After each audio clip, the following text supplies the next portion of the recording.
Hello दोस्तों, आप देख रहे हैं घोस्ट डायरी। चलिए बिना देरी के कहानी को शुरू करते हैं। ये कहानी है विजय नाम के एक ट्रक ड्राइवर की। उम्र करीब 38 साल, देखने में बिल्कुल आम इंसान। लेकिन उस रात जो उसने देखा वो किसी आम इंसान के बस की बात नहीं थी। कहानी विजय की ड्यूटी थी कि वो देर रात हरियाणा से उत्तर प्रदेश के एक गांव तक माल पहुंचाए। रास्ता सुनसान और अंधेरे से भरा था। दोपहर में लोडिंग हुई थी और रात 11 बजे के करीब वो हाईवे पर निकल पड़ा। मोबाइल नेटवर्क गायब, रेडियो में सिर्फ सन्नाटा और खिड़की से आती ठंडी हवा। ट्रक की लाइट्स दूर तक खेतों में छाया बिखेर रही थीं। अचानक किमी 67 के पास एक औरत सफेद साड़ी में ट्रक के बीच सड़क पर खड़ी दिखी। विजय ने जोर से ब्रेक मारा और ट्रक बमुश्किल उससे कुछ इंच दूर रुका। विजय गुस्से में बाहर निकला। तुम मरवाओगी किसी को? ये क्या कर रही हो आधी रात को रास्ते के बीच? वो औरत चुप रही, बस धीरे से बोली, मुझे उस मोड़ तक छोड़ दो जहां कोई वापस नहीं आता। विजय को उसकी आवाज में अजीब सी कंपी लगी, पर उसने सोचा कि शायद कोई अकेली महिला है, मदद कर देता हूं। वो औरत ट्रक में चढ़ गई। वो हमेशा सामने नहीं देखती थी, बस खिड़की से बाहर अंधेरे को ताकती रहती। कहां जाना है तुम्हें? विजय ने पूछा। औरत बोली, जहां मेरी मौत हुई थी उसी मोड़ पर। विजय ने हंसकर कहा, क्या भूत प्रेत वाली बातें कर रही हो बहन? औरत ने धीरे से उसकी तरफ देखा। विजय के पूरे शरीर में ठंडक दौड़ गई। उसकी आंखें नहीं थीं, बस काले गड्ढे थे, चुपचाप, गहरे, खाली। ट्रक की लाइट झपकने लगी। इंजन खुद ब खुद धीमा पड़ गया। विजय ने जैसे तैसे ट्रक रोका और पलट कर देखा। ट्रक में कोई नहीं था। वो घबरा गया, उतर कर इधर उधर देखने लगा। पीछे मुड़ा तो देखा कि ट्रक के पीछे की दीवार पर खून से लिखा था, अब तू मेरा ड्राइवर है, हमेशा के लिए। विजय बेहोश होकर वहीं गिर गया। अगली सुबह हाईवे पर गुजरने वाले कुछ ट्रक ड्राइवरों ने एक खाली ट्रक देखा। ट्रक चालू था, इंजन चल रहा था, लेकिन अंदर कोई नहीं था। पुलिस आई, छानबीन हुई, विजय कहीं नहीं मिला। आज तक उसका कोई पता नहीं चला। मगर वो ट्रक हर अमावस्या की रात उसी रास्ते पर देखा जाता है, अकेला चलता हुआ, और सामने सीट पर बैठी एक सफेद साड़ी वाली औरत। समाप्त नहीं, क्योंकि वो अब भी सवारी करती है।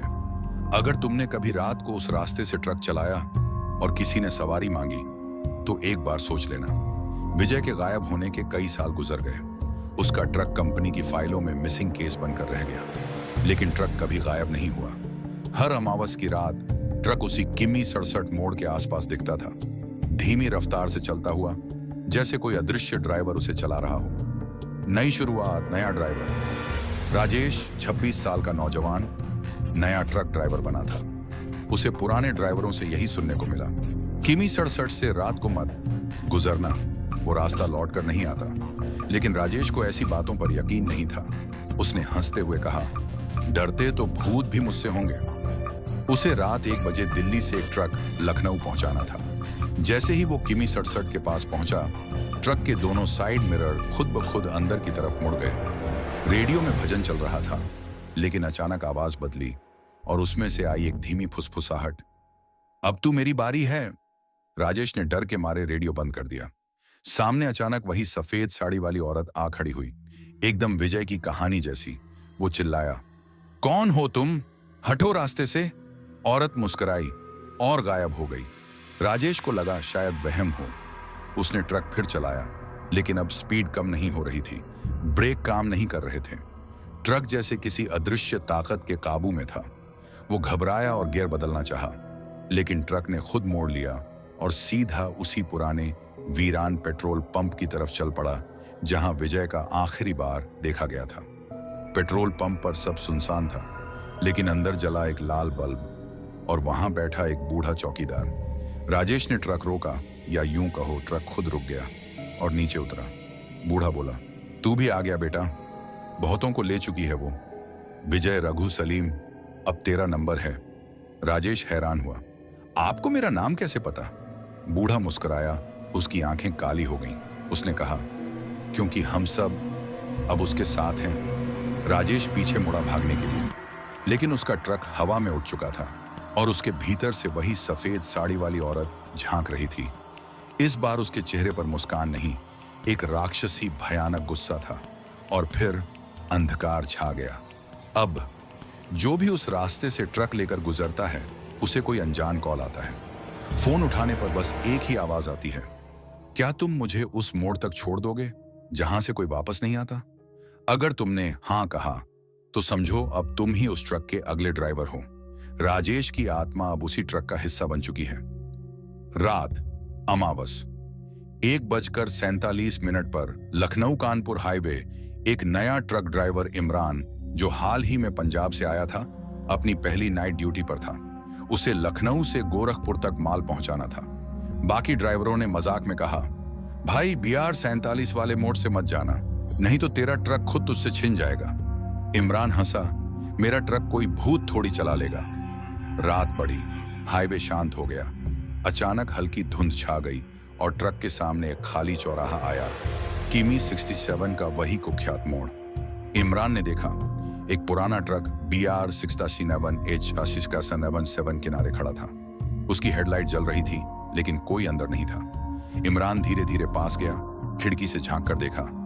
ट्रक के शीशे पर ताजा खून से लिखा था, तू अगला है। वो घबरा गया और ट्रक मोड़कर निकलने ही वाला था। पीछे सीट पर अचानक कोई बैठा मिला। राजेश, चेहरा काला, आंखें लाल और होंठों से खून टपक रहा था। राजेश बोला, अब तू नहीं बचेगा, अब ये ट्रक तुझसे भी चलवाएगा, पर तेरी मर्जी से नहीं। ट्रक का इंजन खुद चालू हो गया, गियर खुद शिफ्ट होने लगे। इमरान का पैर ब्रेक पर था मगर ट्रक तेज होता गया, जैसे किसी और का पैर एक्सेलरेटर पर हो। हाईवे की लाइटें बुझ गईं। रेडियो में फिर वही पुराना विकृत भजन बजने लगा और बीच बीच में राजेश की आवाज गूंजने लगी, हम सब उस औरत के साथ बंधे हैं, विजय, मैं और अब तू। ट्रक अब उस मोड़ की ओर मुड़ चुका था जहां कोई नहीं जाता। उसी रात किसी और शहर में एक बूढ़ी औरत ने अपने पोते से कहा, यह ट्रक एक बार फिर बाहर आया है बेटा, अब फिर कोई नहीं लौटेगा जब तक उस औरत की अधूरी यात्रा पूरी नहीं हो जाती। रहस्य और बढ़ता जा रहा है। अब कहानी में सिर्फ एक औरत की आत्मा नहीं, अब विजय, राजेश और अब इमरान, 3 आत्माएं उसके साथ हैं।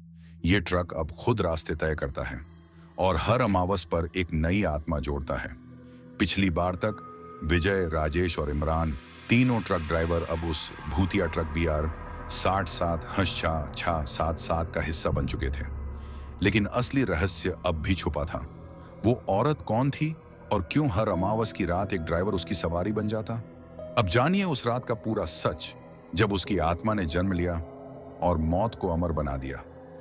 30 साल पहले, साल 1995 की सर्दी, किमी 67 के पास एक छोटी सी ढाबे वाली बस्ती थी। वहीं की रहने वाली थी अनामिका, 24 साल की, सुंदर, सीधी सादी लड़की। उसका भाई एक ट्रक ड्राइवर था और अनामिका अक्सर उसके साथ माल पहुंचाने जाती थी। एक रात उसका भाई शहर से लौट रहा था। ट्रक में अनामिका भी थी। उसी मोड़ पर कुछ नशे में धुत ट्रक ड्राइवरों ने उनका रास्ता रोका। बहन को बचाने की कोशिश में उसका भाई मारा गया और अनामिका को जिंदा जला दिया गया। लाश न बची न गवाही। पुलिस ने फाइल बंद कर दी, पर उस रात की चीखें हवा में कैद हो गईं। अनामिका की आत्मा वहीं रह गई, मोड़ के पास जहां वो जली थी। उसकी आत्मा हर अमावस की रात निकलती है।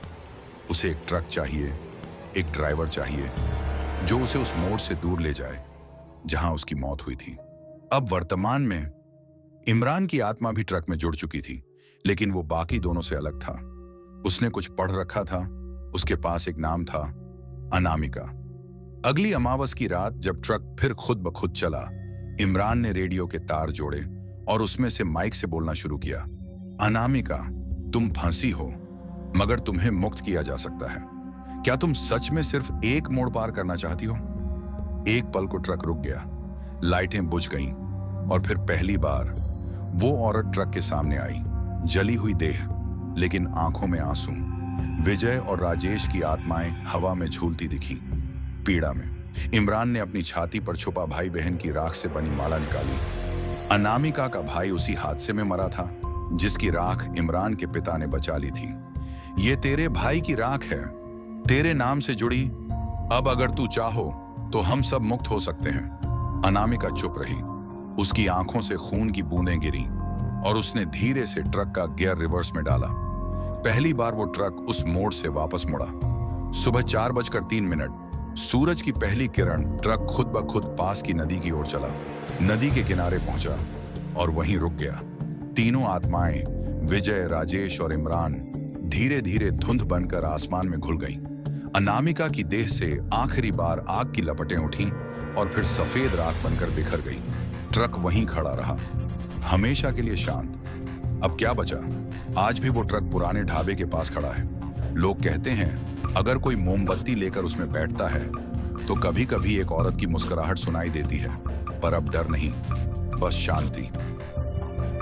किमी 67। अब कोई श्रापित जगह नहीं, क्योंकि एक भाई की राख, एक ड्राइवर की हिम्मत और एक आत्मा की मुक्ति ने उस मोड़ को आजाद कर। तो दोस्तों, यह कहानी कैसी लगी आप लोगों?